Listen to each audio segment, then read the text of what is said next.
સુવાવડ પછી નવી માતાઓને ખોરાક માટેની ઘણી ખોટી એવી માન્યતા થતી હોય છે કે આ ખોરાક નહીં ખાઓ, આ ખોરાક નહીં ખાઓ. તો એ માટે આપણે જરૂરી ટિપ્સ જાણીએ. ઘણા ઘરોમાં માતાને ફક્ત રોટલો, મેથીનું શાક, મેથીની ભાજી, મગની દાળ ફક્ત એટલું જ આપવામાં આવે છે.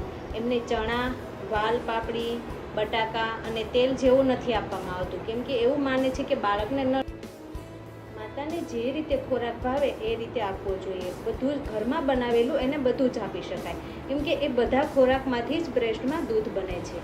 જે માતાઓને સિઝેરિયન આવ્યું હોય તો એને દૂધ, છાશ, ઘી ના ખવાય, ફક્ત બાફેલું જ ખવાય.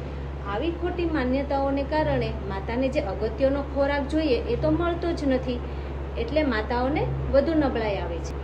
જે માતાને સિઝેરિયન આવ્યું હોય તો એમને ઘરનું બનાવેલું એ બધું જ ખાઈ શકે છે. એમને ભાત, છાશ, ખટાશ એ નથી